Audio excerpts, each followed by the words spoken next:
గమనించారా?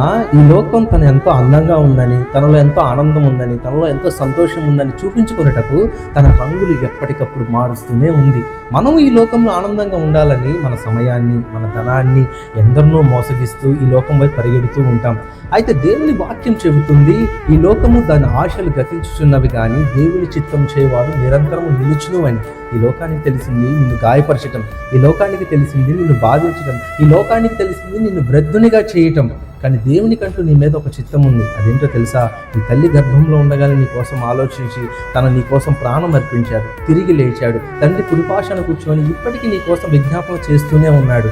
ఎవరో ఏదో అన్నారని, ఎవరో ఏదో చేశారని దేవుని చిత్తం నుంచి, దేవుని సన్నిధానం నుంచి ఈ దినం దూరమై గాయపడి బాధపడుతుంటే నీతో దేవుడు చెప్తున్నమాట, తిరిగి నా సన్నిధానానికి రా, నీ గాయములని నేను మాన్పి నా చిత్తం చేయవారిగా నేను చేస్తాను అని.